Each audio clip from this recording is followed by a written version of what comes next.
que la chaqueta y se lo di a él, un traje muy bonito. Y bueno, la sorpresa cuando fui a ver a la parroquia, em, él estaba vestido con el traje que yo le regalé. Y tuve así como una sensación muy extraña de dolor, pero también de alegría de ver lo que, cómo él apreció mi traje. Y sus hijas se acercaron a mí a saludar y cuando ven mi, seguramente como estoy con mascarilla, ven mis ojos, dice, usted es el maestro de Hapkido que regaló el traje a mi papá. Así me reconocieron, el maestro que le regaló el traje a su papá y que no paraba de hablar de su traje. Así que sus hijas decidieron vestirlo con el traje que yo le regalé. Viví con esas cosas fin de semana, dos muertes muy eh, cercanas que, y con historia. Eso quería compartirle. Lo lamento mucho, Pastor. Mm. De verdad que este tiempo ha sido bastante complicado. De hecho, por interno, un hermano de los que estaba participando con nosotros también nos comunicó, no lo sabía, que su hijo había fallecido hace 2 meses Mm. y de que particularmente este curso también lo ha ayudado mucho. Así que, em, bueno, nada más que decir que en realidad es parte del compromiso que teníamos nosotros como diálogo, justamente establecer diálogo también con la vida, y este tiempo la vida no ha sido sencilla, no ha sido fácil. Mm. Así que mucho ánimo a todos y gracias por estar en esta última sesión, que sin duda ha sido la más esperada. No, vamos a elevar inmediatamente la expectativa, pero ha sido un buen tiempo compartir con ustedes. Inclusive yo agradezco a las personas que están entre nosotros, que no son parte de iglesias, y que no entienden más bien la lógica de iglesias, pero esta lógica de las comunidades también, digamos, comunidades en conflicto y en consenso, se puede aplicar a distintos tipos de comunidades. Así que yo sencillamente agradezco su presencia, agradezco la oportunidad que nos regalan de poder acompañarle en este tiempo de cuarentena. Durante este año 2020 hemos hecho distintos cursos. Este ya es el sexto curso que realizamos. Entre medio un seminario de largo aliento. El sábado pasado, los que nos pudieron acompañar en el gran cierre del seminario de Pablo se dieron cuenta del nivel de la discusión de nuestros académicos, parte de los académicos que están acá, Camila, está Mariano, una tremenda discusión en el buen sentido de la palabra, un diálogo abierto en torno a la figura histórico, teológica y política también de Pablo. Y ha sido un tiempo especial para todos nosotros, particularmente para Pablo y para mí, que somos los fundadores de este proyecto. Ha sido un tiempo de agradecimiento profundo y también de profunda espiritualidad. Conectarnos con ustedes a la distancia, conectarnos con personas maravillosas como el pastor Jun, que lo conocemos hace algunos años ya, con Mariano que está acá, que lo conocemos hace unos pocos meses, pero pareciera que fueran años hablando con él, con Camila, que ha sido una persona maravillosa, tremendamente generosa desde México, y con todo y cada una de ustedes. Le queremos además hacer una invitación a lo que va a ser. Estamos todavía preinscribiendo, no tenemos seguridad todavía si es que vamos a, a, a conseguir el quórum de personas, pero estamos hablando entonces de un pequeño curso más o menos parecido a este, pero de sesiones consecutivas, de lunes a viernes, con el gran maestro en Biblia, doctor, ¿cierto? Doctor en teología, Edesio Sánchez Cetina, en lo que es las bases bíblicas de la teología de la niñez, y un niño pequeño los guiará. Eso tiene un valor, eh, yo diría que bastante simbólico, de 15.000 pesos.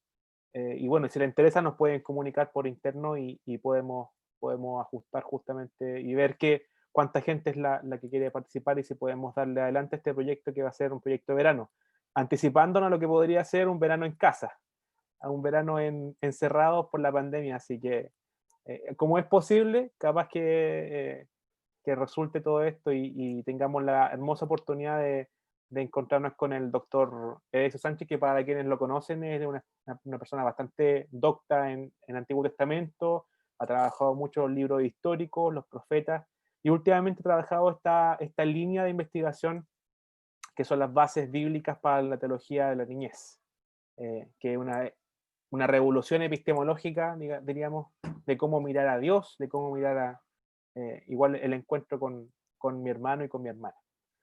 Sin más, sin entorpecer más la clase de hoy día, que va a ser la última, entonces dejamos al profesor Jun con los primeros 45 minutos de su exposición, luego va a haber un tiempo de 15 minutos de relajo, de tiempo de break o también de grupos pequeños, y luego terminamos con los 45 minutos finales de su exposición. Pastor Jun.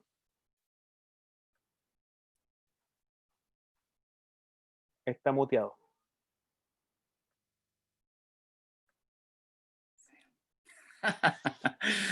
Había empezado bonito. Ah, hermanas y hermanos, bienvenidas y bienvenidos. Ay, qué bueno que han podido soportar em, las clases sobre el Evangelio de Mateo y llegar hasta esta instancia.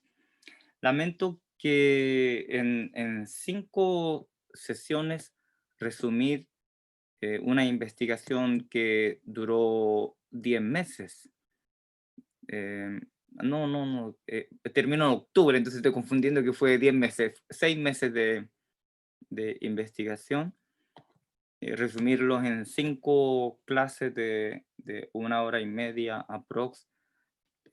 No es fácil y siempre quedo con la gana de que pudo haber sido diferente la presentación, el contenido. Una de las cosas que tengo que evitar es entrar en detalles de análisis. En el libro em, comparo el Evangelio de Mateo y Marcos en cada detalle, hasta la última preposición.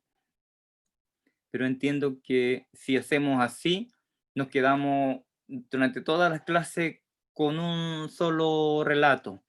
Y eso no sería gracioso, porque quiero que ustedes entiendan el Evangelio de Mateo como una obra narrativa que tiene una propuesta, y para eso establecemos hipótesis y tratar de justificar entonces esas hipótesis muy ligeramente, pero ver más bien el bosque y algunos árboles, ¿cierto? Nos acercamos a mirar si encontramos algún bichito, etcétera, etcétera. Así que perdónenme si no logramos desentrañar con mayor detalle los relatos, pero intentaré a que tenga un hilo conductor, de modo que lleguemos hasta el capítulo 28, pero no sin una prolepsis bastante significativa, como un salto en el tiempo, para no perdernos entonces en algún relato particular, aunque algunos relatos se requiere de mayor profundidad por su significado, contingencia, por la actualidad. Y porque me gusta hablar de esas cosas también. Y en honor a varias personas que están presentes acá, de sexo femenino, es importante que hablemos de ese tema. Entonces nos quedamos con el relato de la mujer cananea que le da una lección a Jesús, y Jesús que comienza a tener un espacio en su mente que estaba bastante encerrado, ¿cierto?, hacia el exclusivismo, y comienza a tener mayor ductilidad en su manera de pensar y comienza a hacer gestos concretos. Esta vez entonces va hacia un lugar indeterminado. Esto en el capítulo 15, versículo 29 en adelante. Salió Jesús de allí y llegó a orillas del mar de Galilea, pero no dice exactamente hacia qué lugar. En caso de Marcos, hablando del mismo relato, dice que fue a Decápolis, pero Mateo prefiere evitar de mencionar Decápolis, aunque uno pensaría que en esta propuesta de facilitar la misión hacia los paganos, romper con ese esquema exclusivista y permitir que la comunidad mateana comience a tener esta misión hacia los paganos, sería mucho más consecuente decir Decápolis, que Jesús fue a Decápolis a multiplicar panes y alimentó, etcétera, etcétera, sería mucho más consecuente pedagógicamente, porque Decápolis era una ciudad pagana, pero, pero curiosamente Mateo no opta por ese populismo, ¿sí? Así como que fue a, hablando de populismo porque estoy metido en el tema de proceso constituyente, Mateo no opta por ese paso simple. Fue a Decápolis a los paganos y multiplicó panes, sería muy sencillo. No, Mateo invita a un proceso un poquito más complejo de reflexión en donde usa números. Número 4, número 7, número 1000 en cantidad de peces, no, cantidad de panes y en número de personas que comieron. Al parecer, los comentaristas están de acuerdo en decir que 4 sería, ¿cierto?, los 4 direcciones cardinales y además 1000 con la plenitud. Entonces, aquí podemos, más que debemos, podemos rescatar entonces que Jesús dice, bueno, en el fondo, lo que Jesús intenta decir, o el evangelista intenta decir a través de esta figura de Jesús mateano, es, ahora el banquete del reino está abierto, están todos invitados a este banquete, todos, incluso aquellos que no son israelitas.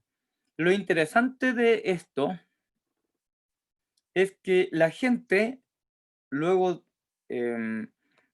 cuando Jesús comenzaba a sanar a la gente en aquel lugar, dice versículo 30, se le acercaron grandes multitudes que llevaban cojos, ciegos, lisiados, mudos y muchos enfermos más, y lo pusieron a sus pies y él los sanó. Dice, la gente se asombraba al ver a los mudos hablar, a los lisiados recobrar la salud, a los cojos andar y a los ciegos ver, y alababan al Dios de Israel. Esto es interesante, que diga al Dios de Israel, como tratando de identificar de qué Dios estamos hablando. Es decir, como si fueran palabras puestas en la boca de gentiles, que reconocen al Dios de Israel. Como cuando hablaban, ¿cierto?, de los israelitas en el Éxodo, ¿no?, de paso por el Mar Rojo y en caminos a la tierra de Canaán. La gente de Canaán se enteraban de las cosas que hacía el Dios de Israel, Dios de los hebreos. Así que tiene estas expresiones que permite entender, como sobreentender, que Jesús comienza de a poco a abrirse hacia los paganos en su misión. No vamos a ahondar mucho en estos detalles de explicar cada palabra que podemos comparar con Marcos. En el capítulo 16 hay algo muy interesante. Los fariseos y los saduceos se acercan a Jesús y para probarlo dice que pide una señal del cielo, una señal del cielo. ¿Qué entiende usted por señal del cielo? Yo supongo que se refiere a señales milagrosas, señales que procede de lo divino, y también tiene una connotación apocalíptica como se entendía en aquellas épocas, ¿cierto? Algo vertical, como una intervención divina, como estaban entonces la expectativa de los judíos de que ya es hora. Acuérdense que en esa época proliferaban las literaturas apocalípticas, entonces estaba en la mente latente, ¿cierto? Como los cristianos de hace unas décadas atrás miraban películas apocalípticas, ¿no? Dejados atrás y en el día menos pensado, rapto, arrebatamiento, lo que sea. Estaban así todos los días pendientes de si desaparecía algún hermano, el pastor. Entonces era el momento de la venida del Señor, etcétera, etcétera. Entonces también los judíos de aquella época estaban con esa expectativa de la venida del Mesías y el fin del mundo o el establecimiento del reino de Israel bajo la dirección y el mando del Hijo del Hombre, el Mesías. Entonces cuando pide la señal del cielo, es una forma de decir, ya, pues, podría dar una demostración, una señal de que eres quien dices ser. Entonces Jesús dice, eh, además del señal del cielo, del tiempo, ¿no? Ustedes saben discernir el aspecto del cielo, del señal del tiempo, pero en realidad yo lo que le voy a dar no es otra cosa sino la señal de Jonás. ¿Sí? Señal de Jonás. Eso es lo que le dice Jesús a los fariseos y a los saduceos. ¿Y ustedes qué creen que es la señal de Jonás? Dice, pero no se le dará más señal que la de Jonás. ¿Cuál es la señal de Jonás aquí? ¿Qué quiere decir Jesús cuando dice la señal de Jonás? Ah, posiblemente la señal de Jonás, como está relacionado en algunas partes de los evangelios, puede estar, porque no dice exactamente cuál es la señal, porque en el libro de Jonás pasa varias cosas. La señal de Jonás podría ser tal vez la muerte y la resurrección del Mesías, aludiendo a los 3 días que estuvo en el vientre del pez grande, el profeta, pero también podría ser la señal de la predicación, como Dios le pide a Jonás que predique a los gentiles, y como éste rechaza, se hace el desentendido, se hace el tonto, por su exclusivismo, nacionalismo, no, como huye incluso, ¿no? Y predica de mala gana. Y posteriormente el arrepentimiento del pueblo ninivita. Entonces, este aspecto, ¿no? También puede ser la señal de Jonás. Así que está muy estrechamente relacionado lo que viene hablando hasta ahora y lo que viene después, la muerte y la resurrección. Porque desde el capítulo 16 lo que entra en juego, ¿cierto? Sale un poco esto de la lucha contra los gentiles y entra en la cancha o en el cuadrilátero, la lucha entre distintas concepciones mesiánicas. Sobre todo se destaca esta concepción triunfalista apocalíptica que tenían entonces algunos hermanos, algunas hermanas de la comunidad mateana. Y Jesús dice, tengan cuidado con la levadura de los fariseos y de los saduceos, aludiendo entonces a la enseñanza de los fariseos y los saduceos, y que no tiene relación necesariamente con la hipocresía, como podríamos fácilmente entender, que nosotros fácilmente asociamos fariseos a hipócritas, ¿cierto? Pero aquí, como los fariseos están pidiendo señal del cielo, más bien relacionando con lo que dice arriba, está en relación con, además, las concepciones mesiánicas, triunfalistas y apocalípticas. En ese contexto viene la confesión de Pedro, la famosa confesión de Pedro, ¿sí? Que se puede entender de muchas maneras, pero quiero destacar lo siguiente. ¿Cuántas preguntas hace Jesús? 2, ¿cierto? Hace 2 preguntas. Estamos en el capítulo 16, versículo 13 en adelante. ¿Qué dice Jesús? ¿Quién dice la gente que es el Hijo del Hombre? Bueno, ¿me está preguntando o no? ¿Cierto? Porque está dando la respuesta. Eh, ¿Quién dice la gente? ¿Quién dice la gente? O sea, ¿cómo me llaman a mí que me llamo Song Young Yun? Bueno, está dando la respuesta. Entonces, ¿quién dice la gente que es el Hijo del Hombre? Pareciera que está dando la respuesta, ¿no? ¿Quién dice la gente que es el Hijo del Hombre? Es una pregunta muy rara, definitivamente muy rara la pregunta porque está dando la respuesta al mismo Jesús, pero obviamente que no es así, ¿no? No. Es una forma de decir para que estemos atentos a esta pregunta porque lo que quiere decir va más allá de la letra. Y la segunda pregunta es, ¿y ustedes quién dicen que soy yo? Son dos preguntas, ¿cierto? La primera pregunta, en donde los discípulos responden diciendo, uno dicen que es Juan el Bautista, otro que Elías y otro que Jeremías o uno de los profetas, pareciera ser que es la manera en que los judíos cercanos a la comunidad mateana, ¿no? Antioqueña, decían de Jesús. Es decir, como la comunidad de Mateo proclamaban que Jesús es el Mesías, es el Hijo de Dios, seguramente los judíos de Antioquía, aquellos judíos que se relacionaban con la comunidad mateana, dirían, no, pero a él lo conocemos, si él es de Nazaret, nosotros lo conocemos, a su hermano, a su madre, a su padre, y además, bueno, sí, en verdad que hemos sabido de que él hizo bastante cosas buenas, etcétera, etcétera, pero más que eso, no sé, sería como Juan el Bautista, como el Jeremías, no sé, uno de los profetas. Entonces, la pregunta ahora de parte de Jesús Mateano es, bueno, los demás, ¿cierto? Los demás judíos de Antioquía dicen que soy esto, otro.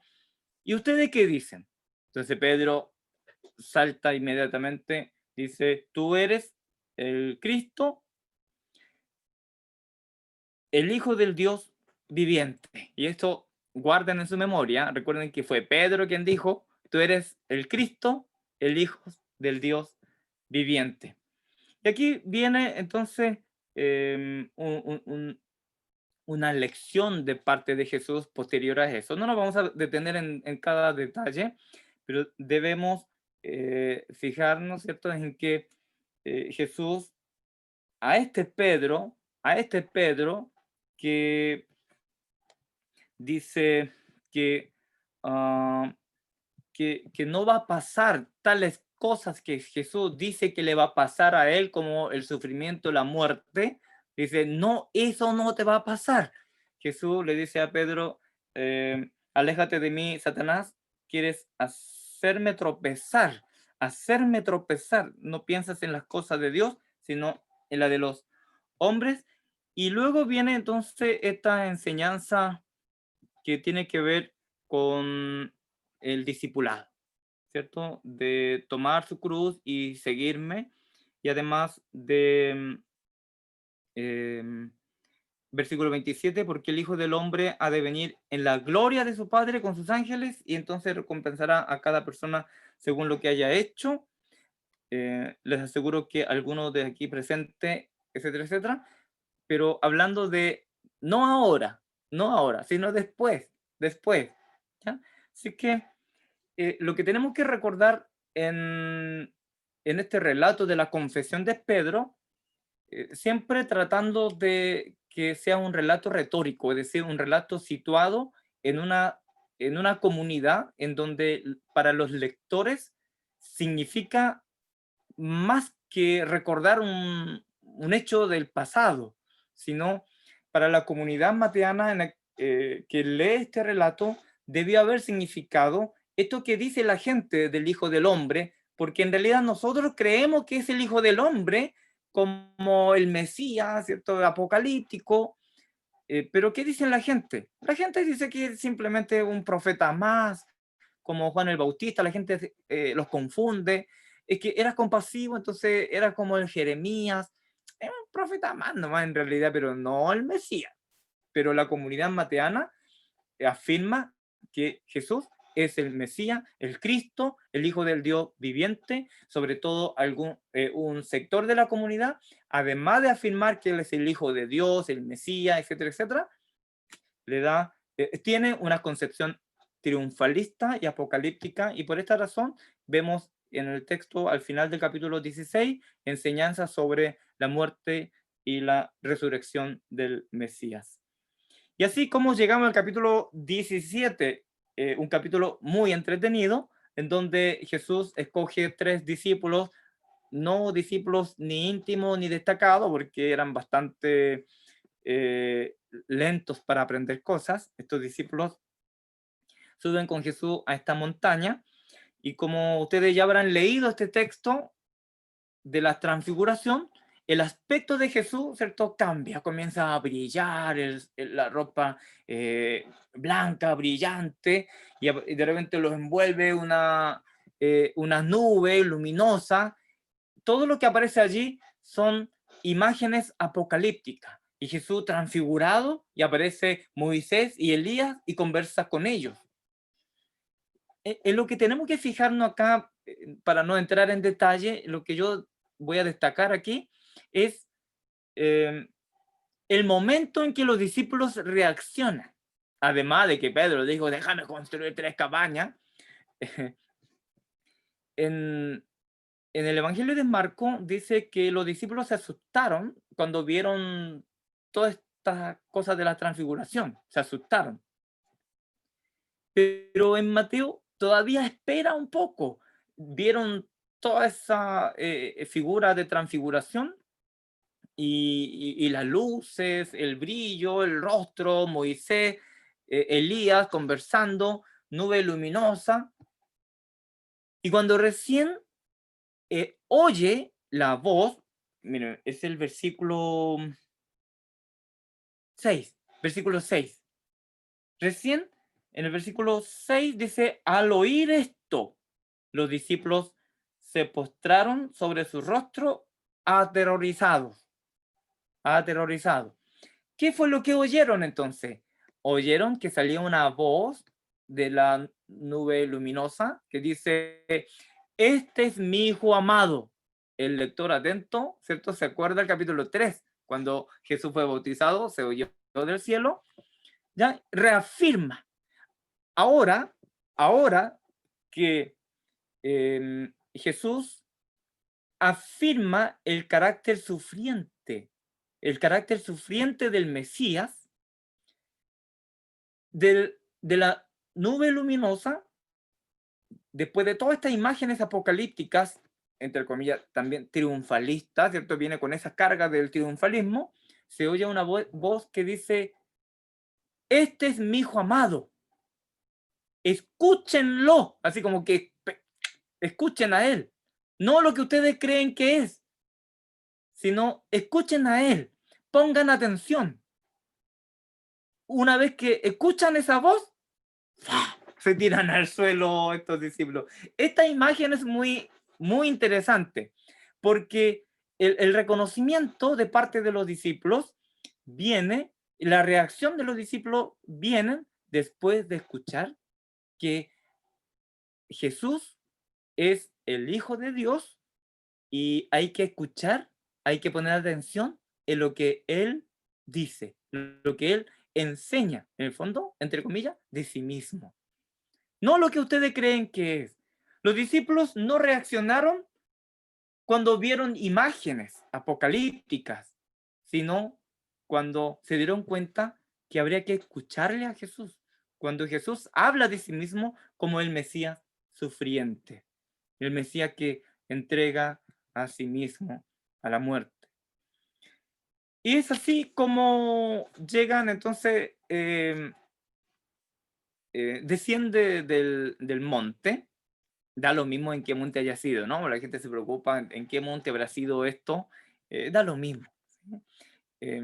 Cuando desciende de la montaña, se encuentra, ¿se acuerdan con qué se encuentra? Con un niño endemoniado, que los discípulos han estado tratando de sanarlo y que no pudieron. Aquí lo particular del Evangelio de Mateo en este relato es lo siguiente.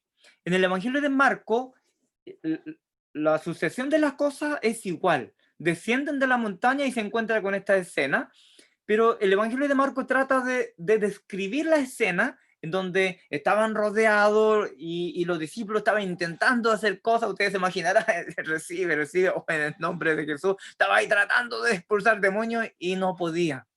Estaban los fariseos, los maestros de la ley. Hay mucha explicación de la escena, pero Mateo, tratando de relacionar lo ocurrido en el monte de la transfiguración y con esta escena del muchacho endemoniado, elimina toda esta escena, ¿sí? Todo lo que estaba pasando allí, la multitud y todo eso. Entonces dice, cuando llegaron, versículo 14, cuando llegaron a la multitud, un hombre se acercó a Jesús y se arrodilló delante de él. No dice que estaban los discípulos tratando de sanar, etcétera, etcétera. Todo eso afuera. Inmediatamente Jesús encuentra un hombre que sale de la multitud y viene a él para decir, Señor, ten compasión de mi hijo. Es la misma palabra de la mujer cananea, pero ahora un padre rogando por su hijo. Que hay un paralelismo igual. Una mujer que rogaba por su hija endemoniada, en este caso un hombre, un padre rogando por su hijo endemoniado con la misma palabra. Señor, ten compasión de mi hijo. Aquí viene lo interesante, que según Marco, lo que el niño tenía, lo que el muchacho tenía era el espíritu que le quitaba el habla, o sea, el espíritu de mudo, ¿sí? Espíritu de mudez. Pero según Mateo, el niño, muchacho, cuando le das ataque y sufre terriblemente, muchas veces cae en el fuego o en el agua. No tiene nada que ver con la mudez que habla del evangelio en el evangelio de Marcos. ¿Qué le parece a usted esto de que se tira al agua y no se tira, sino se cae al fuego y se cae al agua? Bueno, mi conclusión, ¿cierto? Aquí es un poco también las imágenes apocalípticas de este fuego y el agua. Y también más abajo vemos que mover la montaña, ¿no? Mover la montaña. Todo eso tiene ciertos valores simbólicos, apocalípticos, pero más que eso también me gustaría que veamos el fuego y el agua como elementos contrarios, es decir, de extremo a extremo, de extremo a extremo. Una comunidad que está de extremo a extremo, una comunidad que sufre esta división, una comunidad que incluso es como, no se me ocurre un ejemplo tan bonito, sino cuando uno le dice a su pareja o a su hijo, oye, ¿no crees que está metido en demasiadas cosas? Bueno, entonces yo no hago nada. Que va del extremo al extremo. ¿Ah? Entonces, cuando se le exhorta que debería pensar, debería tal vez considerar tales cosas, que entonces estamos haciendo mal las cosas. Entonces no hago nada. ¿Ah? Esta comunidad que va de extremo a extremo. Para darle un significado, tal vez estoy como, no sé, buscando la quinta pata al gato, pero de alguna manera esta imagen, cuando Mateo hace esta transformación del texto de un muchacho que tiene espíritu que le quitaba el habla, habla de un espíritu que bota al muchacho al fuego y al agua, le da un valor distinto que ustedes pueden pensar, ¿cierto?, en otras ideas, pero a mí me parece que relacionando con lo que que había sucedido en el monte, puede haber un valor sobre estas imágenes apocalípticas, pero también de esta comunidad que está en extremo y en otro extremo, ni hablar de endemoniado. Pero en el fondo, eh, ¿cuál es la situación acá? Lo que Mateo trata de advertir a su comunidad es que ustedes, miren lo que dice al final, versículo 20 en adelante, porque ustedes tienen tan poca fe, le aseguro que si tienen fe tan pequeña como un grano de mostaza, podrán decirle a esta montaña, trasládate de aquí para allá, y se trasladará. Para ustedes nada será imposible. Sí, podría ser que estemos hablando de la fe, que el fe puede ser aquí el tema de exhortación, pero también quisiera hablar desde esta perspectiva, en que la comunidad matiana tiene demasiada expectativa, como de casi una expectativa de mover, que quieren ver moverse las montañas, como estas imágenes apocalípticas, ¿no? A ustedes les gustaría ver todo lo que nos habla de Apocalipsis, cuando tocan las trompetas, cuando se vierten las copas, cuando quitan el sello. Bueno, así estaba la comunidad apocalíptica. Ve al Hijo del Hombre descender del cielo con gloria, juzgando a las naciones, elevando a Israel. Pero Jesús dice, bueno, ustedes tienen tantas expectativas, pero tan poca fe, tan poca fe. ¿Y en qué consiste esa fe? ¿En qué consiste esa fe? Esa fe, dice, estando reunido en Galilea, Jesús le dijo, el Hijo del Hombre va a ser entregado en manos de los hombres. Lo matarán, pero el tercer día resucitarán. Y entonces los discípulos se entristecieron mucho. La fe aquí es la fe en el Mesías sufriente, no en el Mesías triunfante, no un Mesías glorioso, triunfante, apocalíptico, sino un Mesías sufriente. Y por ende la comunidad también deja de ser una comunidad triunfalista, sino una comunidad que en nombre del Señor realiza las tareas misioneras, pero al estilo de Jesús, no al estilo de triunfalista que quiere resultados y usar eso como caballito de batalla para manipular a las personas y mostrar su crecimiento y las cosas que se tienen como cristianos, como Dios nos bendijo, y salir a hacer manifestaciones.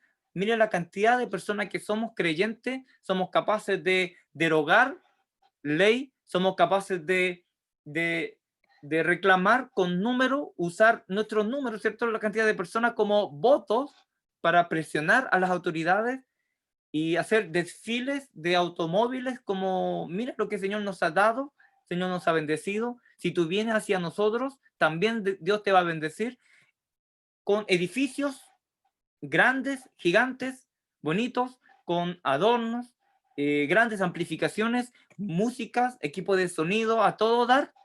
Así mostrar al mundo que eso es, eso es estar en Dios y Dios con nosotros.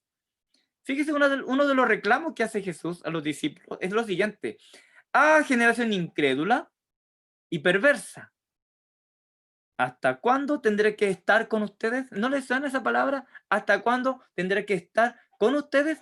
Aquí viene algo muy entretenido, porque Marcos y Lucas usan la preposición pros, estar con ustedes pero frente a frente, como maestro enseñando, así, la preposición pros tiene esa carga de estar frente a frente. Yo estoy contigo, pero estoy frente a frente, cara a cara, como como en el Evangelio de Juan, que el Logos, ¿cierto? Que era Dios, estaba frente a frente con Dios, así que él conoce al Padre, pros, frente a frente, con, cara a cara. Pero Mateo, en vez de usar la preposición pros que viene de la fuente, él borra y pone metá, la preposición metá. Al igual, la misma preposición que usa en Immanuel, la misma preposición que usa en gran comisión o gran omisión. Ya le voy a explicar por qué gran omisión. Cuando envía a los discípulos, yo estaré con ustedes, allí usa la preposición metá en vez de pros, quiere decir en medio de. Entonces lo que Mateo dice en este relato, Jesús reclama: oh generación incrédula y perversa, ¿hasta cuándo estaré en medio de ustedes? Eso es muy interesante porque aquí está diciendo que eh, esta concepción, ¿no? Esta teología de la presencia de Dios hay que repensarla. ¿Mm? A Jesús, por decirlo así de manera sencilla, a Jesús no le gusta estar en medio de una comunidad triunfalista, porque él no fue un Mesías triunfalista, él vino a un pesebre. Si no lo recuerdan, ¿cierto? Claro, eso dice Lucas, pero él vino en humildemente, no como el rey de los judíos ahí al palacio, ¿ah? sino en Belén. Y él desde Galilea, humildemente, desde lo bajo. Entonces, eh, una concepción mesiánica triunfalista, una concepción misionera, eclesial, triunfalista, no es propio de la misión de Jesús.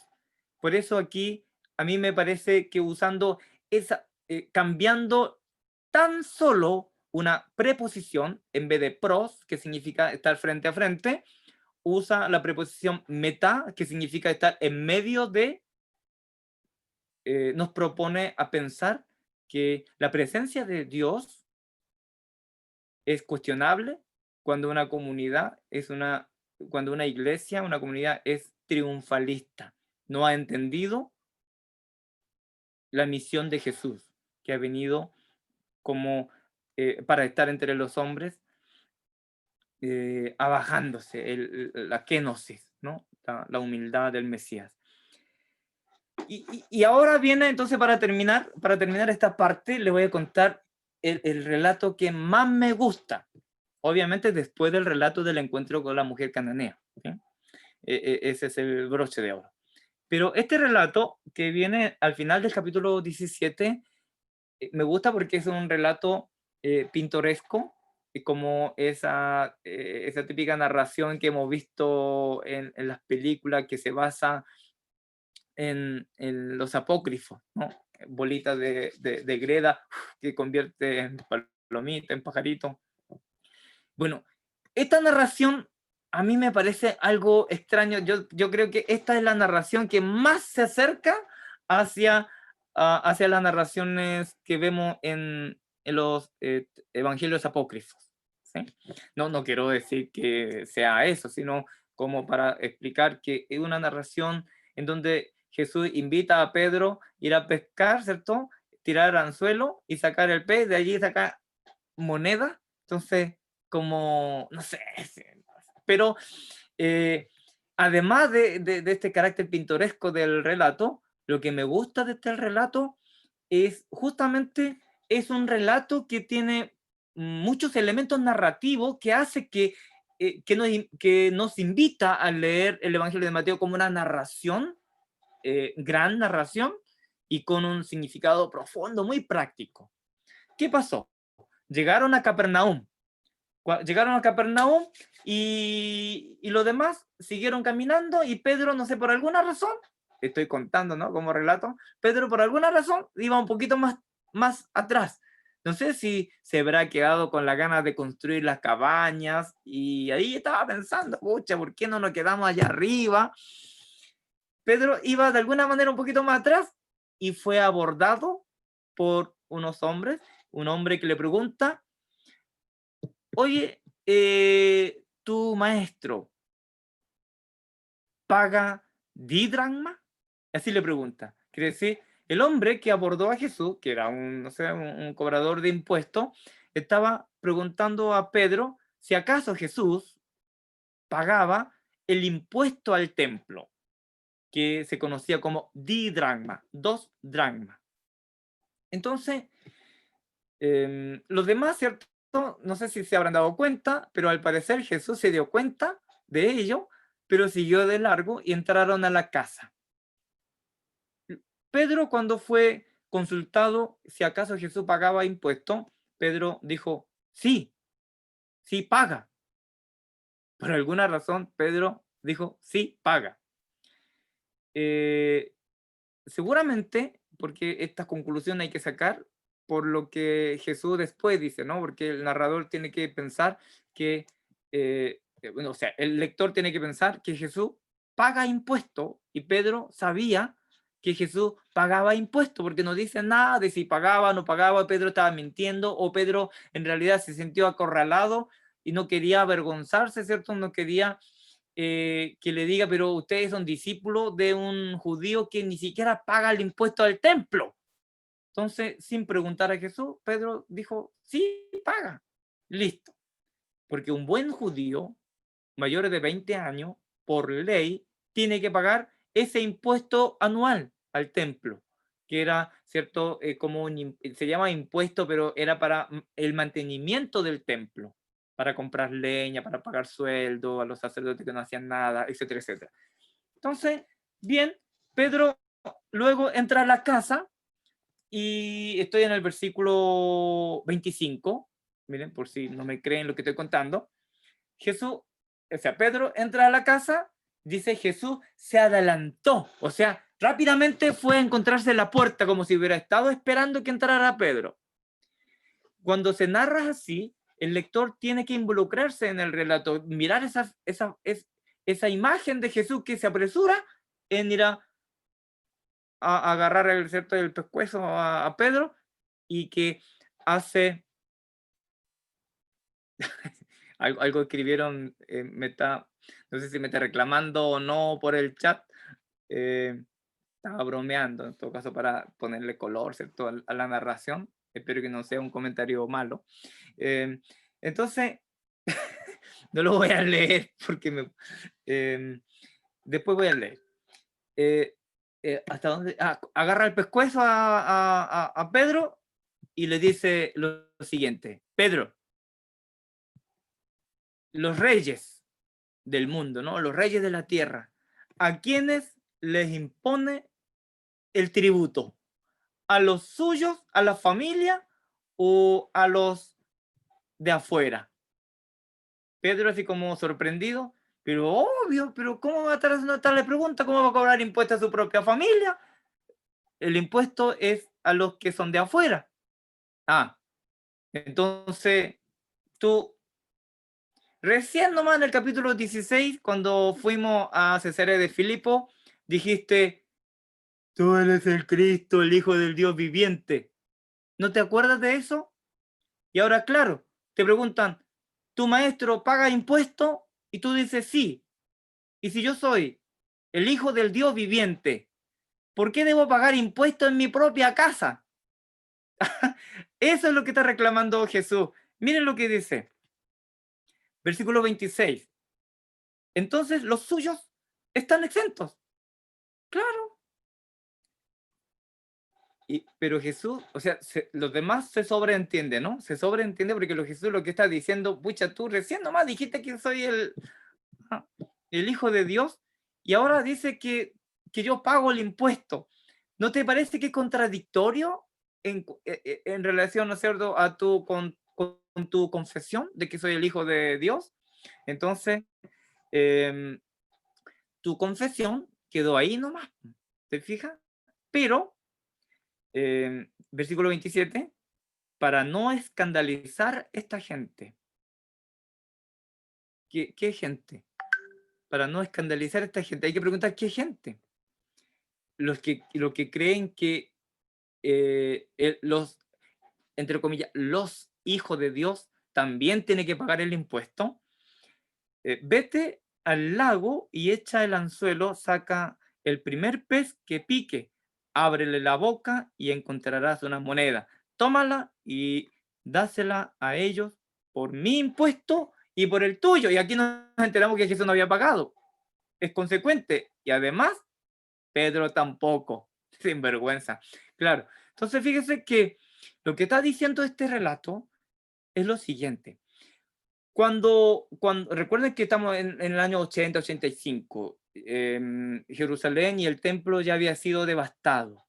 Entonces, no había sacrificio, no había sacerdote. Los únicos sobrevivientes de la tradición judía, según reclamaban, eran los fariseos, que para su tradición no hacía falta templo. Ellos son de la escritura, ¿cierto? Son de la tradición. Entonces, los fariseos reclamaban que ellos eran los únicos sobrevivientes del judaísmo. Entonces, reclamaban a que todos los judíos de Palestina y de la diáspora pagasen el impuesto a ellos. ¿Para qué? Porque ellos habían iniciado el trabajo de la preservación de la ley, de las tradiciones, y difundir y enseñar. Se dice, ¿no?, que habían establecido el centro en lugar llamado Yamnia, ¿cierto? En Yamnia.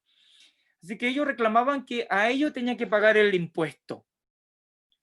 Por tanto, es lo más probable que la comunidad mateana de Antioquía también estaba en contacto con esta comunidad de fariseos, llámese sinagoga, que reclamaba que ustedes porque recuerden que todavía no ha ocurrido la separación de iglesia y sinagoga. lo cual ocurre después del año 90. Entonces, todavía los cristianos decían que ellos eran la comunidad del Mesías del judaísmo, es decir, estaba dentro de las religiones judías, como secta judía, por decirlo así. Entonces reclamaban que los cristianos, los seguidores de Jesús de Nazaret, también deberían pagar el impuesto al templo a ellos. Obviamente había un gran debate en la comunidad mateana. ¿Pero cómo? ¿Pero nosotros cómo vamos a estar pagando el impuesto al templo a ellos? Si nosotros somos otro grupo, nosotros tenemos a nuestro Jesús, el Mesías, el templo ya no tiene sentido, y además está destruido. Alguien se está despidiendo, así para no ser roto.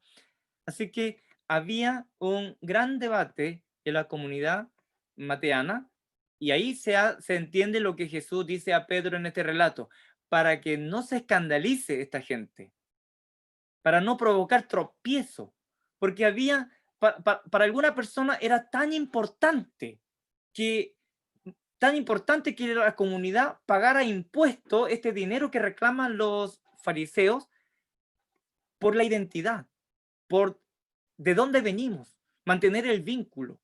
Así que lo que dice Jesús, bueno, en realidad, yo como el Hijo de Dios, así como tú mismo lo has dicho, Pedro como representante de este sector judío, ¿no? De lo ortodoxo, como tú mismo has dicho que yo soy el Hijo de Dios, no tengo obligación de pagar ese impuesto, Pedro. ¿Te fijas? ¿Sí o no? Bueno, en realidad sí, tú tienes razón.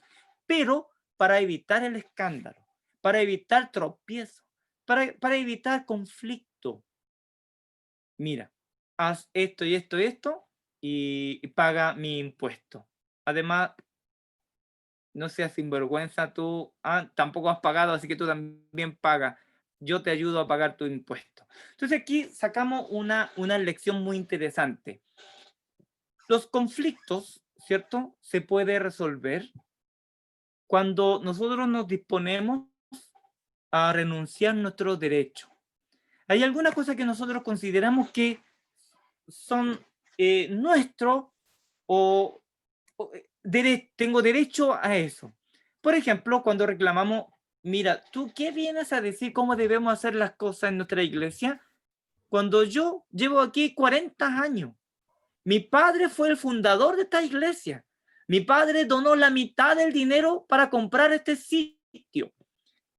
Mi padre estuvo colocando las vigas de este templo. Y yo crecí en esta iglesia. De hecho, nací, fui bautizado. 40 años en esta iglesia, tú me vienes a decir lo que tengo que hacer.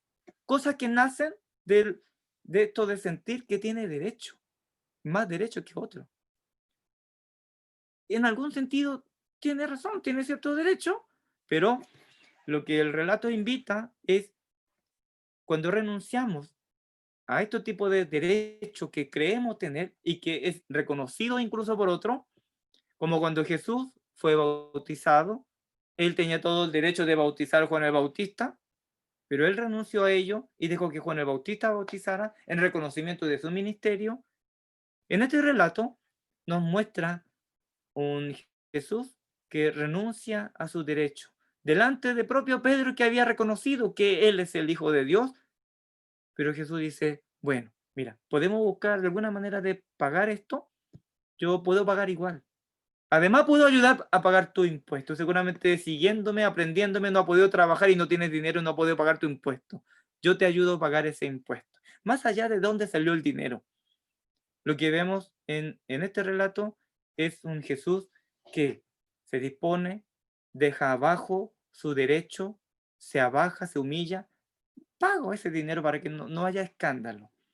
Si todos actuáramos así, si incorporamos estas actitudes, estas acciones en nuestra vida, en la comunidad, seguramente habrá menos conflicto, seguramente se abrirán las puertas para empezar a resolver nuestros conflictos. Entonces, para irnos, ¿cierto?, a grupo pequeño, me gustaría que hicieran un diálogo profundo, No hablen de los demás, no hablen de los demás, sino hablen de uno mismo. ¿Cuándo usted se ha sentido en la iglesia con algún derecho sobre otro? ¿En qué momento ha sentido qué derecho yo tengo? Es mi derecho. ¿Cuándo ha sentido ese impulso de reclamar, exponer su derecho en la iglesia? ¿Y, y qué opina de eso ahora, después de esta lección? Eso puede ser una bonita conversación, ¿cierto? De corazón a corazón con su hermano, con su hermano. ¿Ya? Gracias, Pastor John. ¿Podríamos extender la pregunta un poco más allá de la iglesia? Claro, Serían claro. Sería bonito. perfecto. Bien, Ah, y vamos a entonces, hacerte que no hacían nada, jajaja. Bueno, era para poner un poquito de color. sí. Bien, entonces vamos a enviar a 3 grupos pequeños distintos. Tienen que solamente aceptar y luego de 15 minutos deben volver entonces a la sesión plenaria. Que estén muy bien. Nos vemos en 15 minutos más.